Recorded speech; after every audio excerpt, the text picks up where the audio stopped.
Hello and welcome to Backlisted, the podcast which gives new life to old books. Today you find us in a remote fishing village on the northeast coast of Spain in the late 1940s. A straggle of brilliant white houses stand in stark relief against the semicircle of jagged rocks. Cats of all shapes and sizes slink and sleep in the sunshine. We step into a dark bar, sparsely furnished, except for the mummified corpse of a large sea creature which hangs above the counter, its mournful glass eyes staring out to the beach and the sea beyond. I'm John Mitchinson, the publisher of Unbound, where people pledge to support the books they really want to read. And I'm Andy Miller, the author of The Year of Reading Dangerously.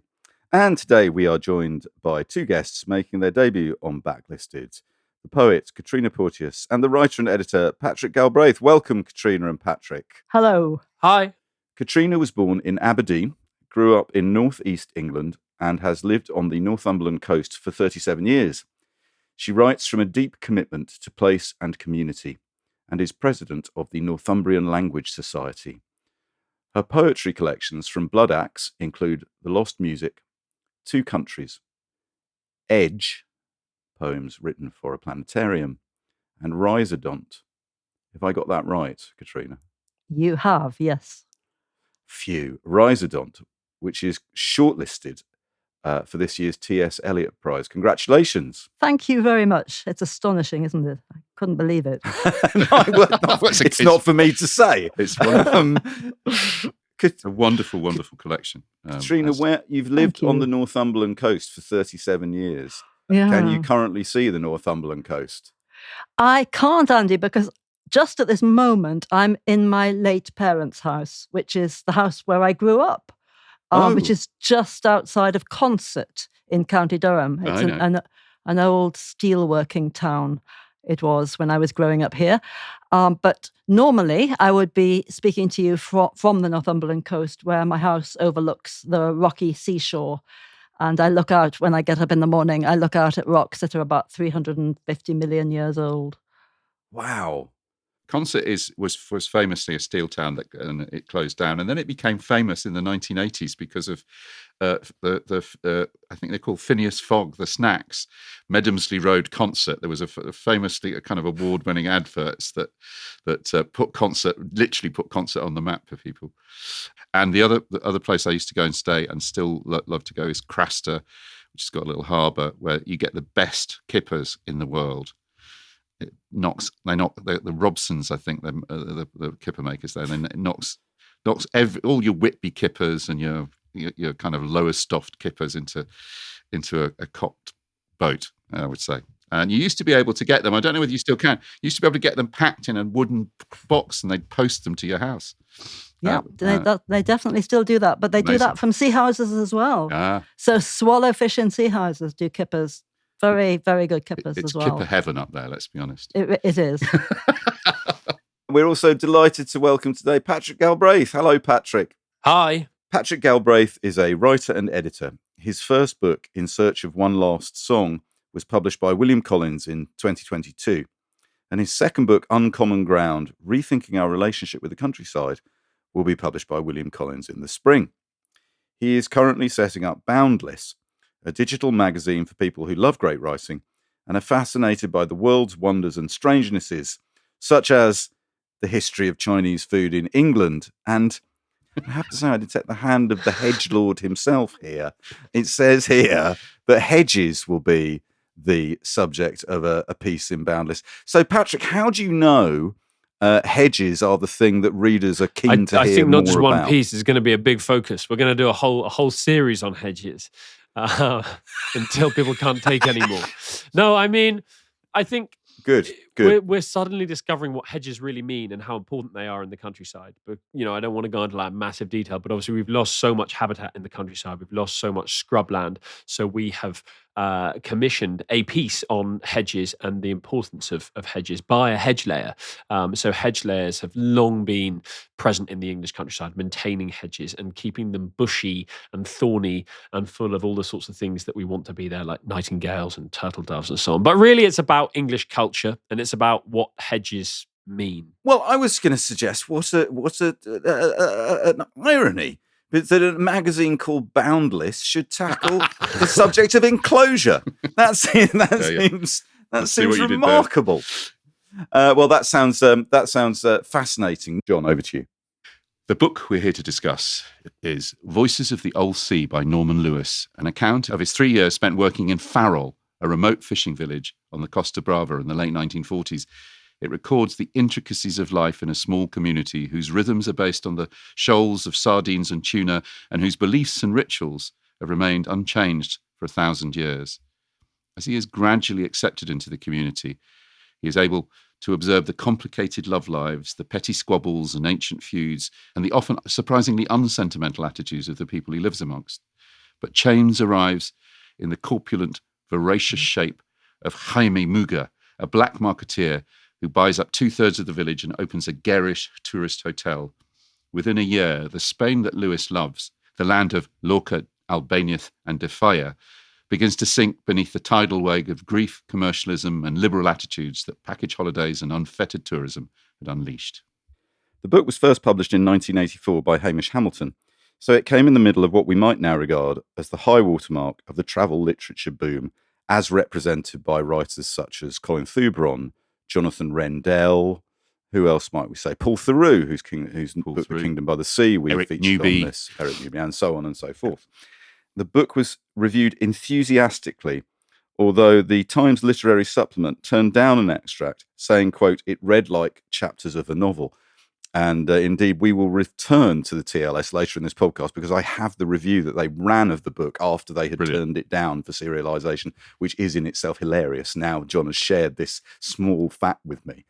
Given that Lewis wrote as much fiction as he did non-fiction, this seems like a very niche reason for rejection, one we'll discuss in the main body of the show.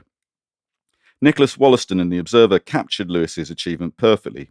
Quote, his book should be under every tourist's pillow in Spain to show what went on before corruption and monotony set in and hot dogs drove out the cats. And the book's editor, Julian Evans, adds, Norman prefers eccentrics and makes the reader prefer them too.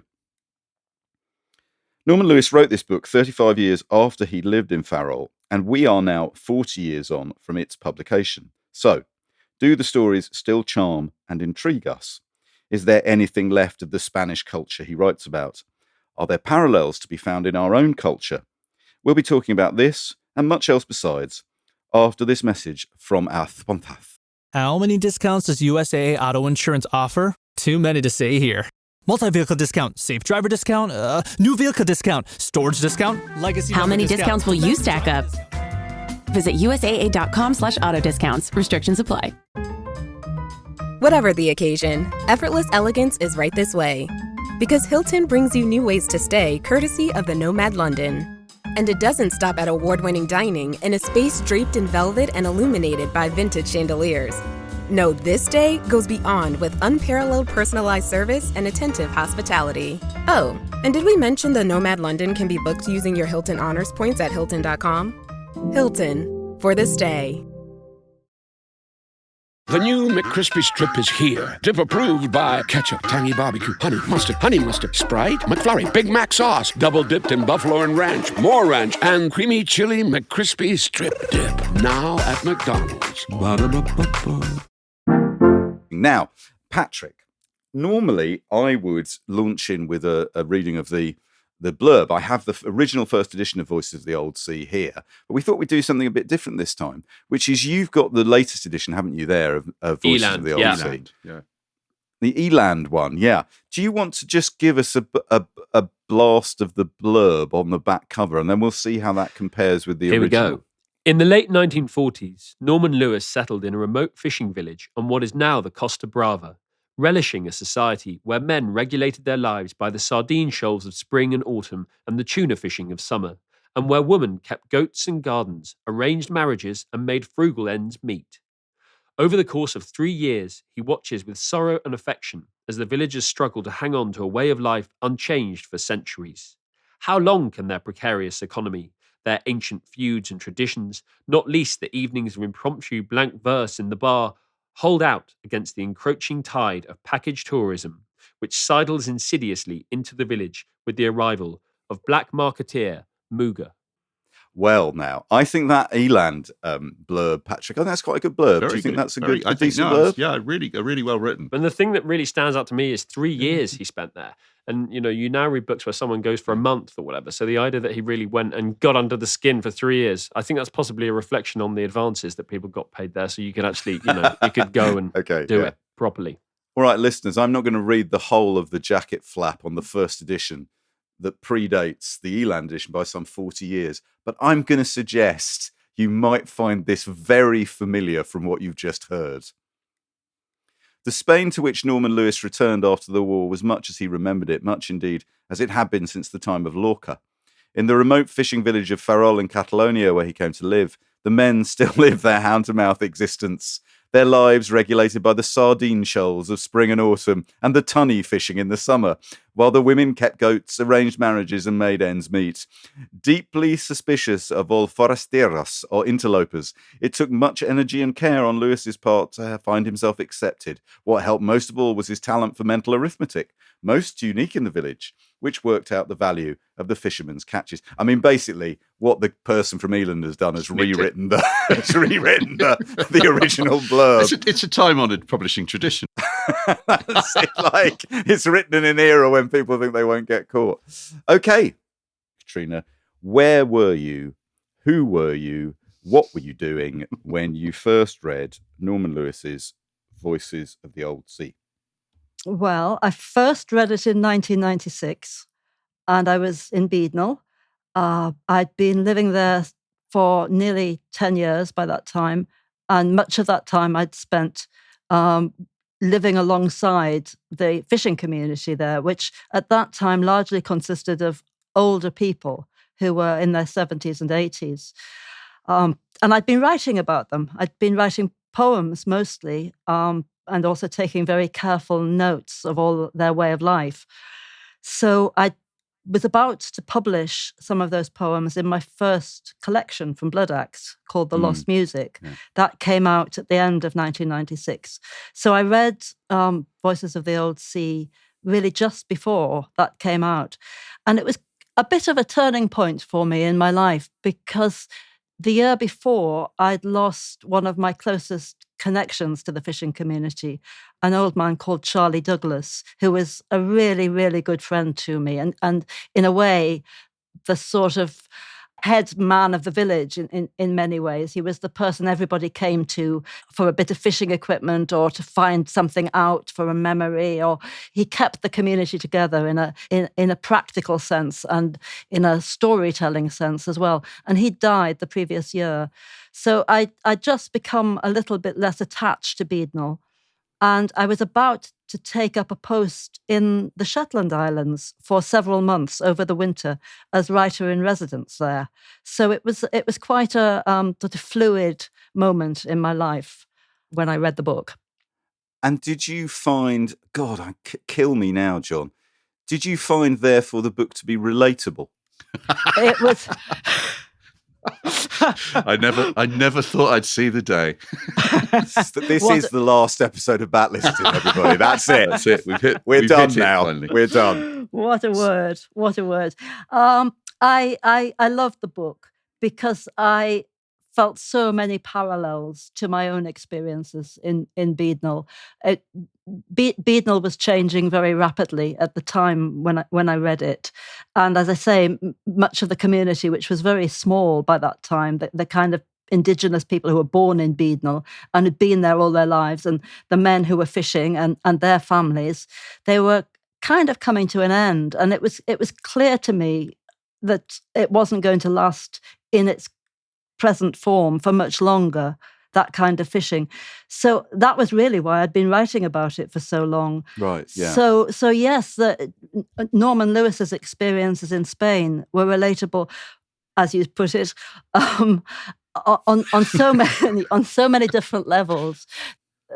there were parallels just in very, very tiny things, like the way that Norman Lewis had become very gradually kind of involved in the community and accepted by the community, and the signs that they gave him that he'd been accepted. Like they gave him a chair, a horrible broken down old chair outside the bar, and that was the kind of symbol that he belonged.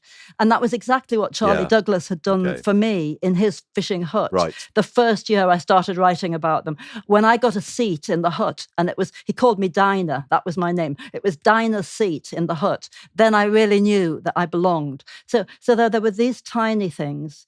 And then there was the much bigger picture of the way that the place was changing and the way money was changing the place and the way that it insidiously at first and then on a grand scale changed the culture through money and through the women of the community, and that it was the women of the community who kind of made it impossible for the men to hold out in a romantic fashion. And the same sorts of things I had noticed happening in Beadnell. So I don't know if that answers your question, Andy. No, it answers it superbly. And it leads me on to ask my colleague and sometime friend, John Mitchinson, who himself lives in a village. John, did this ring true for you as someone who perhaps feels a sense of guilt for driving out the indigenous inhabitants of your village? Yes, I think there is what's really, I think, remarkable about this book is how, people have a kind of an idea of a sort of idyllic existence. Of the sort of a golden age where everybody was kind of happy and the sea was full of fish and but of course the reality is much more complicated than that. So the things that really chimed with me was that Norman arriving, kind of as he says, he's been in the army. He wanted to kind of reconnect with the old Spain that he visited when he was much younger. His first book he'd published in 1935, Spanish Adventure, and so this book was written many, many years after he'd actually spent the time in Spain. So what he encounters is a very strange culture. The unfamiliarity of it, I think, is which he captures, I think, brilliantly. Lewis is a bit like a camera. He doesn't interject a lot of opinion into the narrative. He just records this remarkable kind of sequence of attitudes and of strange foods and strange rituals that nobody can remember what the rituals actually represent anymore, but they just do them anyway. And there's also the thing that I absolutely struck me, reminded me of coming to Great Chew 30 years ago. He says, for the fishermen of Farol, the peasants of Sort, which is the next village, but inland, might have been the inhabitants of a distant planet rather than a village 5 kilometres away. They found it difficult to interest themselves in their fate, whatever misfortune might have befallen them. And that reminds me of my friend Bruff, who's in the village. He said, for the first 7 years, nobody would talk to me. He arrived in the village in the early 60s. And I said, why? And he said, well, because I was an outsider. And I said, but where did you come from, Bruff? He said, Middle Barton. I said, but that's only 3 miles away. He said, yeah, but it may as well have been on a different continent. Right, okay. The pace of change, I think, is what Lewis is, in a way, is lamenting in this book, that so much happens so quickly. I would like to alert listeners to the fact that what you heard there was a real bit of backlisted magic, which is that John answered completely straight and sincerely an entirely facetious question from me. so that's where we are. Thanks. That's where we are. That's why it works. Relatable, not so much. I, of course, have I've written at some length about the Kinks and their LP, the Village Green Preservation Society, but I myself have never lived in a village, and indeed, like the country singer Hoyt Axton, I have never been to Spain. I don't know if any of you know the song Never Been to Spain, but the first verse goes like this. Well, I never been to Spain, but I kind of like the music. Say the ladies are insane there, but they sure know how to use it. They don't abuse it, never going to lose it, and I can't refuse it. So I am the tourist of the sort that Norman Lewis and Hoyt Axton, Norman Lewis would mistrust, right? And so I hadn't read this book before, Katrina. And the two things that struck me about it were, one, the prose is exceptional. The sort of what I would call literary non-fiction book. I hesitate to say travel writing, because I think as soon as you say travel writing, you shut down all sorts of potential interpretations. Agreed. The prose is really remarkably good and consistent and worked over and refined in every sense, one might say. The second thing that struck me is, in a sense, this kind of book has become the Spain that Lewis writes about. It's sort of been, it's vanished and been overrun by more populist styles of writing. And I wonder whether we could talk a little bit about, and I'd like to ask Katrina this first. What do you think it was about, quote unquote, travel writing that so appealed to people in the 1970s and 80s? Why did that genre catch people's imaginations and flare up and then die down again? I think that for many of us, the early 1970s were a time when the world was really opening up.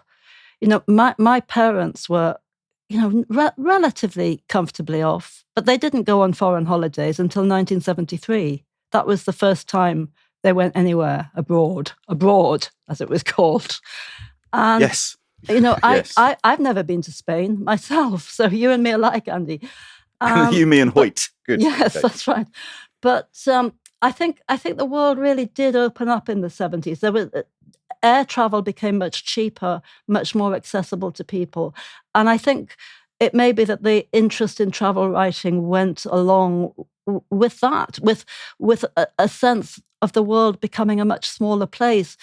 And the other thing that kind of occurs to me at the same time was, you know, the first moon landing right at the end of the 1960s, and that sense of the Earth, the planet, as being this small thing. That's interesting. That occurred around about the same time. Right. And right. I think that intellectually people were trying to get to grips with this idea of elsewhere. You know, we've been talking about elsewhere. John talked about elsewhere as being a village 3 or 4 miles away. And that's exactly the same as my experience in my village. I knew a fisherman who was married to someone from the village of Bamborough, which is 5 miles up the road. And she died in her 80s. But the fisherman always said, oh, she's Bamborough. Oh, she's no Beadnell, she's Bamborough. Because she always belonged elsewhere. And that was 5 miles. And yet at the same time, this was a time of the world opening up, so that elsewhere, overseas, going abroad, you know, we were opening up to that. So you've got this sort of clash of an old world where elsewhere could be somewhere very close, and also a much newer world. And I think travel writing belongs to that time when that opening up is happening. I think that's very interesting. I wonder whether when we look back on this period now from the vantage point of a quarter of a way through the 21st century, you know, we said in the introduction that we're talking about this book as many years on from when Lewis had originally wrote his book. I mean, and as far in after, Farol, as right? far after Yeah. as it was, he was the stuff he was recollecting. Yeah, and I wonder whether, with the overview of the century that we now have, you know, when we were growing up in the 70s, John, I didn't have the perspective that I now have, which is that fundamentally we were growing up in a post-war country, a post-Second World War country, that the debts accrued, financial debts that had built up in that period were still not paid off, neither was there money to deal with them. And that's why everything was brown and grey, because, you know, we were in a post-war environment.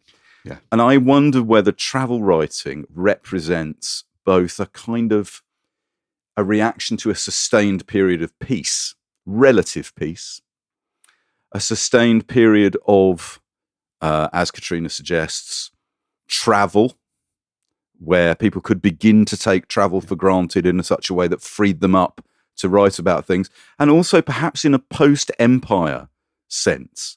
A lot of these books are about British or American writers going to look at communities that are changing and arguably declining, because change and decline is what was happening to certainly Britain in that era. Indeed, Kingdom by the Sea by Paul Theroux that we did on this show, that's a book that applies that theory to Britain itself. And so, in a sense, in microcosm, Voices of the Old Sea is an exploration of that very topic. What are the forces of globalization that encroach on and destroy communities that have lasted for hundreds of years? That seems to me one of the repeat themes of travel writing. It is definitely a generational thing, right? Let's take Norman Lewis, because he is clearly, and we'll maybe talk about why he isn't perhaps as well known as the Theroux's, and some of the bigger names in travel writing, despite, I think, being clearly, as you've said, Andy, an astonishing writer. For him, he grew up in the suburbs in Enfield. It's kind of very, very dull, in his own words, oppressive kind of environment. He kind of deals with that in one way by becoming a bit of a dandy and racing, Bugattis and driving motorcycles and becoming a bit of a kind of man about town.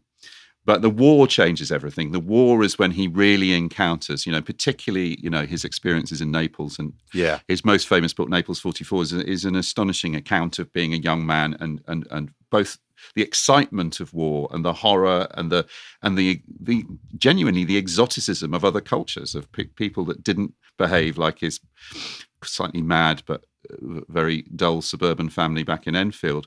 And he then gets the travel bug and he wants to travel and write about his travels. I'm probably one of the few people, or certainly that I know, that can actually enter a room and leave it without, and nobody will know that I've been there. I can just come in completely silently. I can turn the handle of the door. I can let myself in. I can sum up the situation and retreat, and nobody will know that I've been there. This is an acquired knack which I've never lost. I just kept out of the way, behaved myself, kept quiet. In that way, deflected wrath as much as I possibly could. I've probably gone through life to some extent expecting to be sort of hit over the head all the time. It's never happened, but I've worried about it. There's a possibility. I love that. That's from a documentary, isn't it? That's from an arena documentary from 1986 about Norman Lewis. One of the things I loved about watching that program is that his voice proves that a man can travel the world and soak up experience. You can take the man out of Essex, but you cannot take Essex out of the man. Totally. He's got a way of speaking like that. It's very much so. Tremendously. Hello, Norman Lewis here. Like, but Patrick, that's not the written voice. That's not the written voice. The written voice of Norman Lewis is, as I said earlier, exceptionally refined.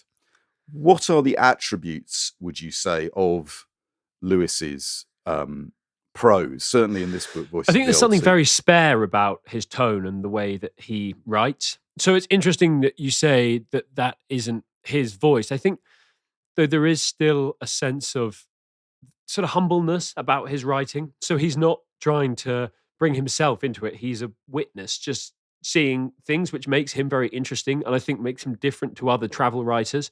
So a lot of the power, I think, comes from the spareness of it and this sense of him being, the witness who's just there, and sometimes tremendously moving scenes and tremendously sad scenes, and the power of them only hits you sort of after you've finished with it, because it's not kind of, full tilt in the style of, I don't know, somebody like Chatwin, for example. Yes, Chatwin is a very interesting comparison because Chatwin, as we know, has a similar, I don't want to say disregard for the truth. Let's say regard for the good story.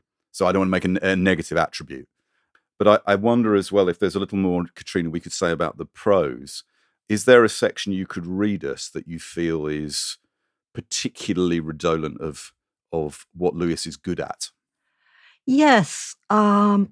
Let me read a bit from about the middle of the book, which describes underwater fishing and an encounter with a big fish. I was beginning at last to appreciate the fact underlying all the fisherman's lore, that there are seas of many kinds, all of them having their special problems and offering their different rewards. There were old seas, rising and filling seas, full seas and swells. And there were hybrid oceanic states in which two or more of these factors could be involved. There were also variables, like currents, water temperatures, and above all, the time of day that governed the presence or the absence of fish. One thing I could be certain about was whatever awaited me as I swam out over the shelving seabed into deep water, it would be quite different from what I had seen in my first visit to this place. To be a competent undersea fisherman, the indispensable qualities are those of any other hunter: patience, powers of observation, and the ability to keep still, to merge into the background on the alert for the small irregularity of shape, colour, or movement that betrays the presence of the quarry. By chance, it was this that I was suddenly aware of in the moment of giving up and turning back to make for the boat. There was something in the mouth of a cave in perhaps 10 feet of water that was in some way not as it should have been. The sun slanted, a solid moat-filled shaft across the opening, and behind it I could make out a misted profile that was too regular, too boldly curved for the haphazard patterns of the sea, a veiled shape, half imagined, half seen. I dived and found myself within a few feet of the largest escovia I had so far seen. It had placed itself almost as though on guard across the entrance, and perhaps a foot inside the cave. And behind it, against the dim architecture of the cave's interior, up to a dozen slightly smaller but still large fish were arranged, like so many overlapping metal plates. The big escovia spread a dorsal fin like a junk sail, edged forward with a flexing of the body that released soft reflections of copper, pewter, and pinchbeck. And the iridescent patch over the neck deepened from purple to violet, then faded again.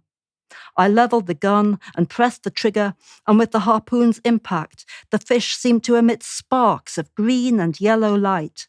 It carried the harpoon with it in a series of flashing parabolas into the depths of the cave, and the metallic wall of fish that had backed it shattered itself, hurling its shining parts into dim recesses, out of view.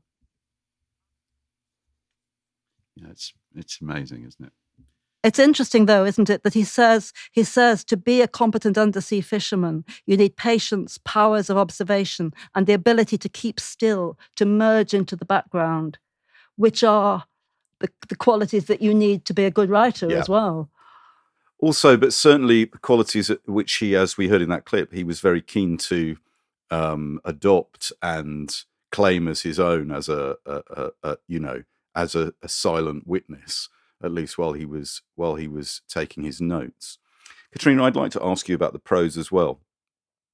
So that section you read seems to me to combine both a poetic understanding of the weight of every word and the rhythm of every phrase with an almost Orwell-like, window pane-like clarity of vision.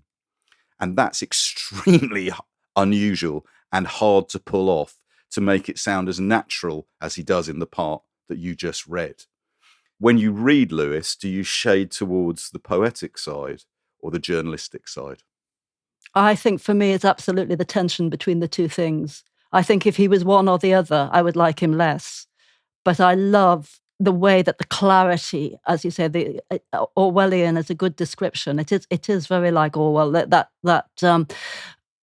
very spare description of what the fisherman had to know, and that intellectual knowledge balanced against that marvelous description of the fish and the different colours of the fish and the textures and the flashing light. And if he was one or the other, he would still be a great writer, but the tension between the two, I think, is extraordinary. I like Lewis as a journalist, and I sort of find some of his writing about fishermen perhaps leans towards the romantic in a way I find slightly difficult.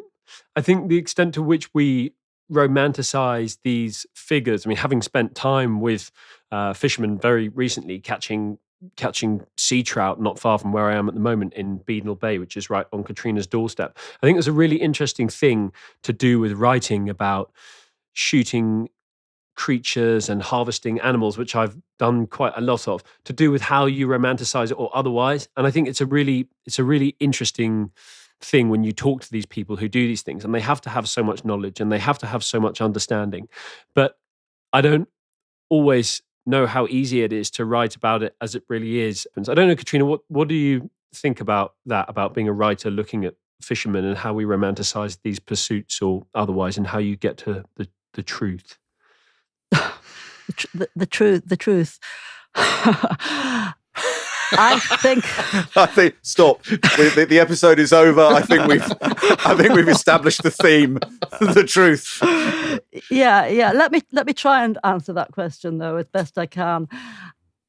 I think I have several things to say about that. I think Norman Lewis is interesting because he does, as you say, let the romantic side, he expands on the romantic side. So let's just leave that there for a moment. But at the same time, he balances that against a very large amount, a very austere presentation of cruelty in this book. There's a lot of cruelty. There's a lot of animal cruelty and human cruelty. And we're just presented with those things and left to make up our own minds. So the barbarity of some of the description, like the bear dancing on the red hot coals, and there are many examples. You know, when the dogs from the neighborhood village are let loose and come into Farol, which is the cat village, and the dogs are poisoned with dried up sponges, which then expand in their stomachs, and the dogs all die. And this is we're just presented with these facts. So there's no romanticism in that. So we've got this layering and, again, tension, these opposites in the writing. And I think it's the interplay of those opposites that's very, very interesting. But to go back to the question of romanticism that you began with, yes, I mean, there's quite a lot to say about that. But I think you've also got to ask yourselves what Norman Lewis thought the people themselves thought. Because my experience of fishing communities is very often that they have a sort of sense of their own identity, which is in fact very romantic. They pride themselves in being incredibly independent. Norman Lewis talks about them talking about their fishing experiences in the bar in blank verse, in a kind of high Castilian. I mean, they are romanticizing themselves. Yeah. And I found this again and again and again, similar things in the storytelling that fishermen do about their lives. There's always exaggeration, there's always mythologizing. And there's a huge sense of beauty and the appreciation of the beauty of what they do that kind of sort of runs counter to and is in tension with the barbarity, the cruelty. And I think Norman Lewis gets that really well. Yeah. Thank you, Katrina. We're going to take a little break now. When we come back, a stunning expose that was published in the TLS again in 1984. So stay around for that. See you in a moment. Finding a new job is stressful. But with Indeed, it doesn't have to be. Just fill out your Indeed profile with your skills, experience, and desired salary. The more you fill out, the better your matches will be. And hearing from hiring managers will be 2 times more likely. Relax. That's your Indeed profile sending opportunities your way. Indeed, the world can work better. Switch to Verizon Business and get more from your internet without paying more for your internet. Get LTE Business Internet starting at $39 a month when paired with select business mobile plans. That's unlimited data, and with it, unlimited possibilities. Start saving today with Verizon Business, ranked #1 in small business internet customer satisfaction by J.D. Power. Starting price for 25 megabits per second LTE internet plan with smartphone plan savings, plus taxes, fees, and economic adjustment charge. Terms apply. For J.D. Power 2024 award information, visit jdpower.com/awards. Are your business expenses playing hide and seek? With Uber for Business, the small spends that slip through the cracks, like rides and meals, go right where you need them. Because it integrates with leading expense platforms, you can say goodbye to surprise costs, missing dollars, or chasing receipts. Everything's track downable. Uber for Business. Make small steps that make a big impact.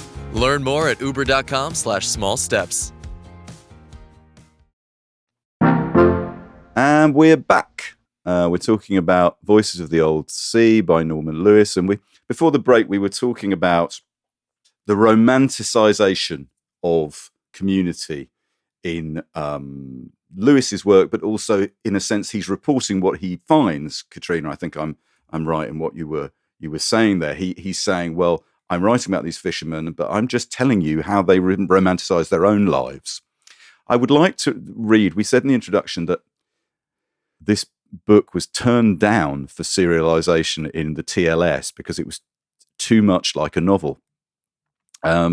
Well, here is a small excerpt from the review that the TLS subsequently ran in late 1984. And I'll ask people to comment on it when we reach the end. Here we go. Tony Lambert wrote this. Voices of the Old Sea testifies to Lewis's continuing concern with cultures under threat of extinction, which has contributed most notably to worldwide awareness of the plight of the Amazonian Indians. The tone is not merely elegiac. With a novelist's eye for a rounded story as well as an anthropologist's nosiness, Lewis disinters memorable lives and presents a rich array of brave, comic, idiosyncratic, and above all dignified characters. Particularly endearing is the quixotic village priest, who accepts with good-natured resignation his ambiguous role in a community where fishermen touch their testicles and spit into the wind to avert bad luck at the sight of him. His consolation is to sneak off whenever possible to forage among the Roman remains of Amperdan. Another character who ends by commanding respect as well as affection is the impoverished landowner Don Alberto, whose impotent feudalism and vain efforts to revive half-spurious folklore are born of a real respect for the village people, which contrasts with the demotic vandalism of the black market king. The only mystery to remain unresolved is that of Lewis himself. Why was he so anxious to be accepted in this noble but alien and prickly community? How fully accepted was he? How did he learn to communicate with such apparent ease and speed in what must have been a very local form of Catalan? How can he recall incidents and conversations of nearly 40 years ago in such a wealth of detail? Did he spend his whole time writing in a notebook? In short, how much imaginative license is there in this poetic book?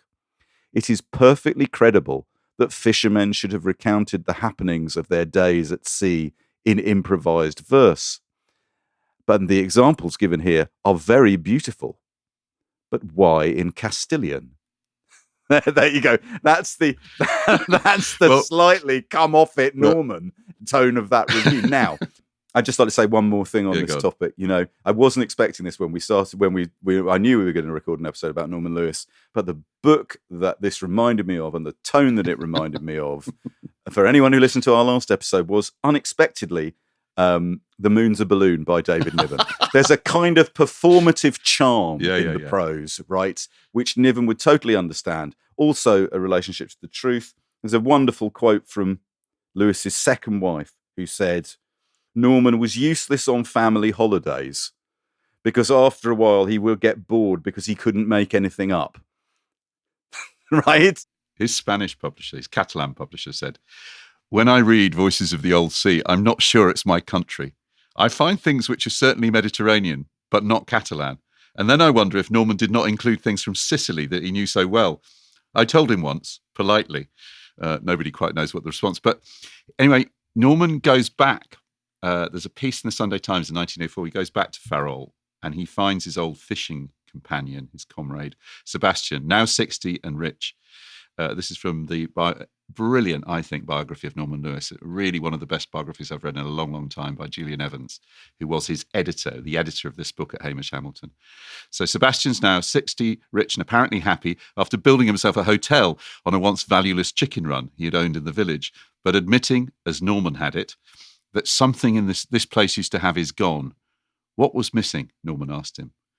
Among all these bright lights, this music, this laughter, this seemingly successful search for instant joy, what was it that had turned its face away, withdrawn its magic, that had died? Sebastian was ready with the answer. Poetry, he said. It's abandoned us.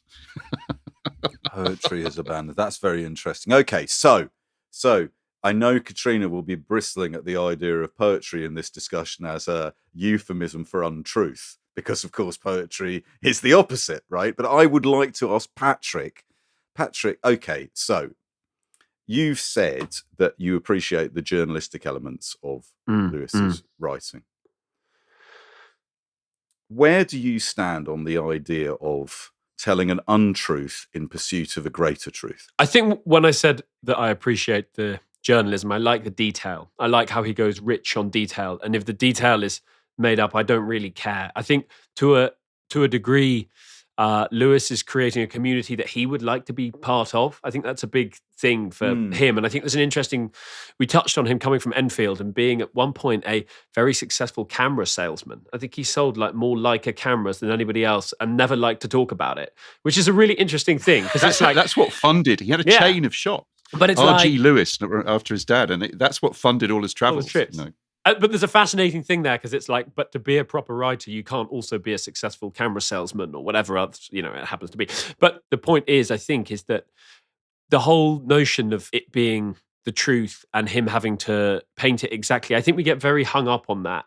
And I think the idea of going back and trying to establish exactly what was, that's never been kind of a possible thing to do. And as the fisherman, I mean, I've listened to wonderful, wonderful recordings that Katrina has taken of fishermen who live near her, talking about huge fish. And I'm so enchanted by the story. And listen, I don't know if the fish were quite as big as they said they were, but it's kind of not really the point. It's how big they wanted them to be. And like in these stories, there is a truth, and there is something more real and more important in what people want things to be sometimes than what it exactly was. What's astonishing, I think, in the life that he writes about, it's not dull. What you get a real sense of is what happens afterwards. Is they get bored taking tourists out on boats, whether that's the poetry in their lives or whatever it is. But you do get that sort of sense that some kind of vital energy is kind of drained away by the money that changes all their lives. Doesn't he say something like, I couldn't stay for one night? He stops off and then has to go somewhere else completely. Yeah. Patrick, have you got a section you'd like to read us that appeals to you particularly? Yeah, I'd love to read this little bit that he just writes about the trees, which is a kind of theme throughout. And then I'd like to think a little bit about how that works and how powerful that is as a simple device, but a powerful one, as I say. In the year before my arrival, in 1948, people in Sort began to notice that something was happening to the trees, that the early spring foliage had changed colour and was withering. Word of their neighbours' alarm reached Farol, but the fishermen shrugged their shoulders and went on preparing their lines or mending their nets. It was impossible for them to understand that their destiny could be in any way linked with that of the peasants with whom they had little contact and from whom they were separated by huge differences of temperament and tradition. For the fishermen of Farol, the peasants of Sort might have been the inhabitants of a distant planet rather than of a village 5 kilometres away, and they found it difficult to interest themselves in their fate, whatever misfortune might have befallen them. And I just think that's a really interesting thing, because we were talking about how journalistic he can be and how spare his writing can be, but right from the start he creates this sense of foreboding that keeps you going in a way that journalism often doesn't do. And I think one of the failings of the failings of narrative nonfiction now is often that people don't do that. They don't try and do that throughout the whole book, and they don't try and do that on a chapter level. But Norman Lewis has a very clear idea. I think they always said that he loved entertaining people. He loved the idea that he was entertaining people with his stories. And for all that this is journalistic, it's also a very, in a sense, not very, but it's quite a tightly plotted story. And it kind of takes us back to truth. I would rather have a tightly plotted story with a great sense of foreboding that keeps you going to find out, what is going to happen and why should these people care, at expense of perhaps exactly what happened. I think it's very interesting that the section you just read is the same one referred to by John at the beginning of the show. But John, you brought it in to demonstrate a kind of the sense of the alien that can exist 5 miles away. 5 miles. But you, Patrick, bring the same thing in and say, well, there's foreboding there. And of course, it's both things at the same time. But also, I would say, Katrina, underpinning that, I return to the prose, right? Cyril Connolly said of Norman Lewis, he could make a lorry fascinating. That's great. It's so true. He could make a lorry fascinating. And I often see a kind of, again, this is a slightly odd comparison, but if you read any of A.A. Milne's non-fiction that he would file for Punch on a weekly basis, a lot of the time he would look around the room and go, I've got nothing to say. There's a fish tank over there. I'm going to write 800 words about that fish tank and I'm going to make it play. And he does make it play. You know, there's a similar kind of fascination with how the object or scenario can be transmuted into the good yarn or the poetic picture. And that, I think, is really extraordinary in this book. That was the thing that really hit me more than anything else. Does it matter, Katrina, that this might not be true? It doesn't matter to me that it might not be true, because I'm not even really sure what true is. Anybody's description of this place would have been different from anybody else's. This was Norman Lewis's truth of this place. And he allowed himself to be so permeated, I feel, by the spirit of the people that he was among, that it rings true. It rings true. It's not a forensically true account, but it is full of truth. Yes.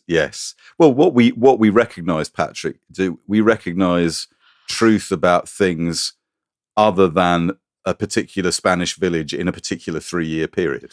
Yes. Yeah. I was just thinking something that came to mind on what Katrina was saying and talking about fishing is that not so long ago, I edited a hunting and fishing magazine, and we had a complaint raised about the truth of an article in this. So we got a call from the press standards guys saying, was this true? And they came into our office, and I laid all of these magazines out before them. And I told them, from the 30-pound salmon caught here to the 20 geese shot there, to this story that reoccurs every 5 years about a goose flying across the sky with a scarf trailing from its neck, which is just this crazy thing. Somebody shoots this beautiful goose and then they try and tie it up because they want to take it home, and it's only just injured a little bit. They're going to take it home and put it with their other geese, and they call their friend from along the marsh and they say, look how beautiful this goose is. And they say, what goose? And they look up and it's flying across the sky with the scarf trailing. And I said to them, none of it is true. That's the wonderful thing about fishing and hunting and so on. And they said, thank you very much. We'll consider this. And they sent an email a couple of weeks later and they said, that's really fascinating. Thanks for that. Case dismissed.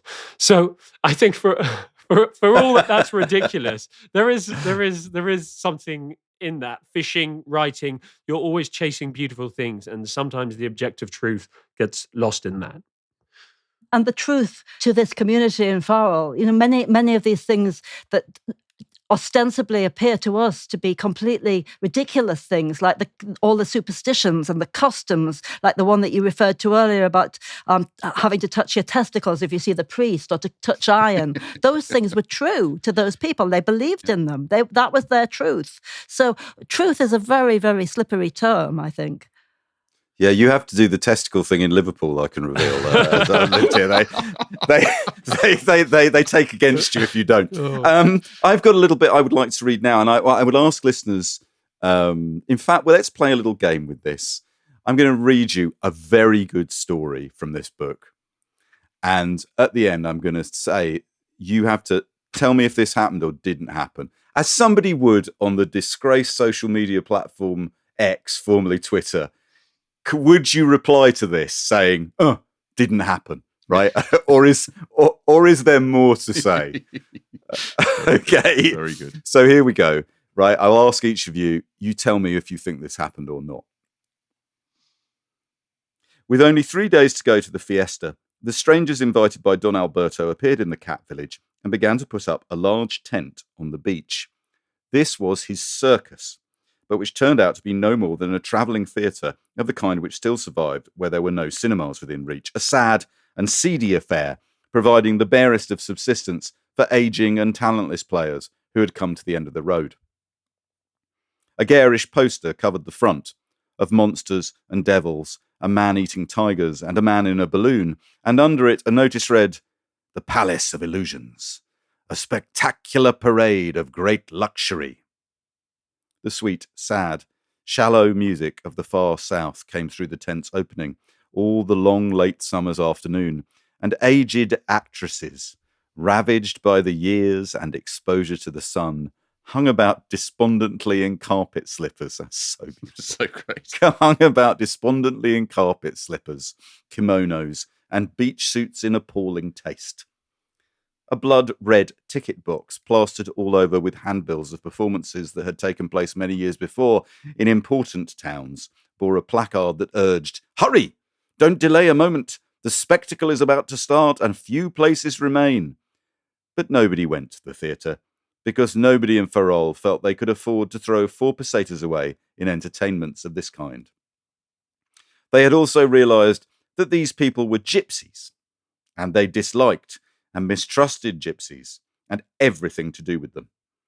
This antipathy was irrational and reflected no more than a national prejudice, for it was unlikely that any member of the community had ever spoken to a gypsy, but for all that, it was deep-seated.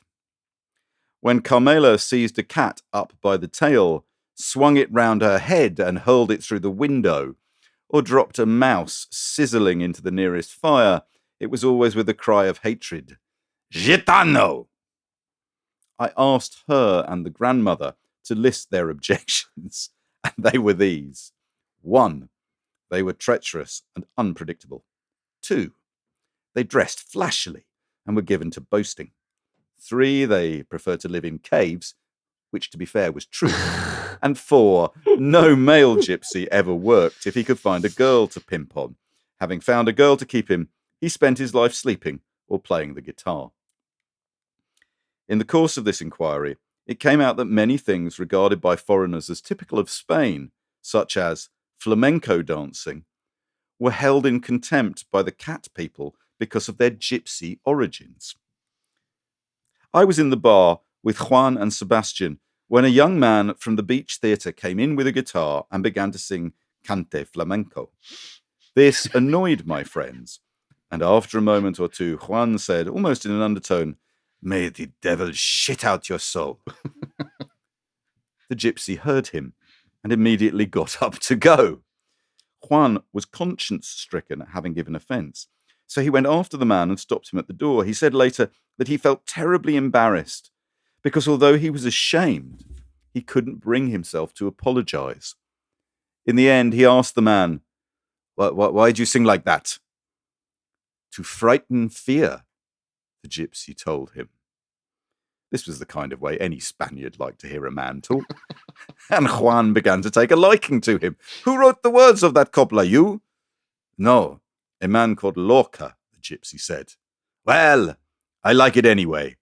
From your part of the world, is he?" "Nearby. He died." "I'm sorry to hear that, Juan, because he was a man I would have liked to meet. Anyway, come with me, my friends, and have a drink." There it is. Now that is a good yarn. Yeah. David Niven would be proud of that. Yeah. Patrick, truth or lie? True. Totally true. Yeah. No, Totally I would true. say 10% true. 10% true. Absolutely. I wonder whether then people felt much more confident in going off to far-flung places such as Spain and sort of just spinning yarns because they didn't think anybody was ever really going to be able to check. Whereas absolutely now you'd worry a little bit because, somebody was probably on Instagram. I was there, and that's not what he said. And that gypsy never said that. John, let me ask you, truth or lie? Well, I think I plead, what I'm now going to call the Porteous defence and say it doesn't really matter. But I tell you what, there are 2 absolute cast iron provable truths within that story. One is the deep hatred of gypsies, which I can tell you that list I could get people to recite that list in my pub in my village. That's still absolutely a true thing. And the second thing is that a lot of the things that we think of as Spanish are not really, not really claimed by most of Spain. So flamenco music, cante hondo, a lot of the Moorish kind of tradition. So tapas, kind of Basque, tapas are Basque, yeah. Okay, we should also note before we leave that Norman Lewis, who is best known as a travel writer and journalist, did not want to be remembered for being a travel writer and journalist. He also wrote 12 novels, which he was much keener that people see as his literary legacy, while simultaneously being aware that that was never going to happen. And indeed, those novels were very well reviewed in their time, perhaps better than some of his other writing was. But that's not why, if he's remembered, we remember him. Was it his biographer who said that he struggled with fiction because he couldn't do emotion in the way that other people could, which I thought was a really interesting thing. And is that in some ways why he was so good as a journalist, as a travel writer, which we were talking about, because he has that sense of being a witness, as opposed to someone like Graham Greene. He needed to build on a factual base, didn't he? Even if what he built was fanciful, he still needed that as the underpinning of the thing. Yeah, it's really fascinating. I'm afraid the inexorable tide of time has rolled in. We must haul our boats up the beach and stow them for the winter. So huge thanks to Katrina and to Patrick for reminding us of the semi-invisible genius of Norman Lewis, and to Nikki Birch for reminding us that not all modern technology is cheap and tawdry. Long pause. If you want show notes with clips, links and suggestions for further reading for this show and the 226 that we've already recorded, please visit our website at backlisted.fm. If you would like to buy the books discussed on this or any of our other shows, visit our shop at bookshop.org and choose Backlisted as your bookshop. And we're still keen to hear from you on Facebook, Instagram, Blue Sky, and wherever else you feel compelled to write from. If you want to hear Backlisted early and ad-free, subscribe to our Patreon, patreon.com/backlisted. Your subscription brings other benefits. If you subscribe to the Lock Listener level for little more than the price of a jug of Palo in the Farol bar, you get not one but two extra and exclusive podcasts every month. Lock Listed features the three of us talking and recommending the books, films and musics we've enjoyed in the previous fortnight. For those of you who enjoyed our What Have You Been Reading slot, that's where you'll now find it. It's an hour of tunes, musings and superior book chat. Plus, Lock listeners get their names read out, accompanied by praise like this. Barbara Kangerson, thank you. Jay McCarthy Flynn, thank you. Joy Stanley, thank you. Sam Tozer, thank you. Christine Taylor, thank you. Thank you. Joanne Rutter, thank you. Helen Heaney, thank you. Anne Lennon, thank you very much. Steve Hodgkins, thank you very much. Thomas Carton de Viart, thank you. Thank you. Before we go, I'll start with you, Patrick. Is there anything else you would like to say about Voices of the Old Sea or Norman Lewis or the concept of truth itself that we didn't manage to cover in the main show? I was very sad that we didn't get to talk more about Norman Lewis and the suburbs, because I know that's something obviously that you've written about quite a lot. And I think, did Norman Lewis say that the suburbs was like nothing with chips? Yes. He said Saturday night in Enfield was like nothing with chips. Just Saturday night in Enfield. But I think that's a really interesting thing. So, the idea that if Enfield was one thing, then the places that he goes and discovers are something. And that's, there's a really interesting thing there, I think. His relationship with... Yeah, so he goes to Spain and goes, oh, this is something with chips. Well, exactly. Nothing with chips. Yeah, exactly okay, right. that. Okay, yeah.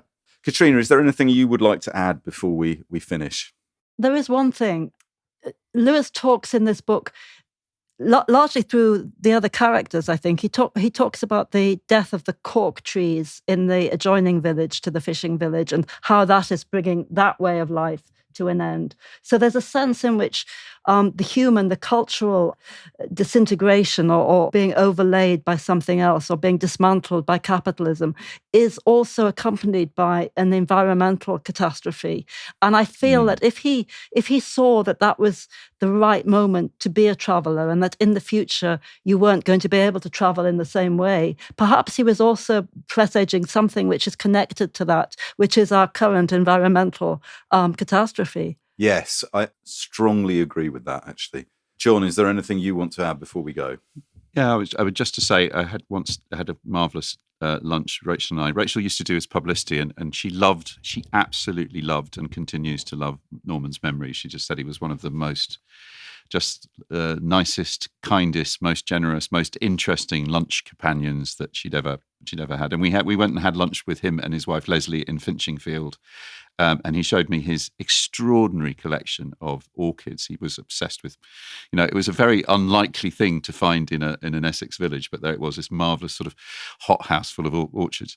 And it just reminded me of something that Oberon Waugh said when saying that why did Norman Lewis, because it's still amazing to me that a lot of people don't know about Norman Lewis. He never wanted the limelight, And Oberon Waugh said that he shunned the company of the London literati, seeing himself as the exact opposite of writers like C.P. Snow and Paul Theroux. Theroux, this is what Oberon Waugh says, writes with well-bred scorn. Lewis is always consumed with ill-bred enthusiasm. And I love that. I think ill-bred enthusiasm is perfect. It's perfect. My last word I'm giving to Hoyt Axton with his song Never Been. You'll recall earlier, everybody, Never Been to Spain. Here's the beginning of the second verse of Never Been to Spain. Well, I never been to England, but I kind of like the Beatles. Thanks, everyone. Thanks for listening. We'll see you next time. Thanks so much. Thank you, Katrina and Patrick. Thanks. See you, everyone. Bye. Bye-bye. Bye-bye. Thank you.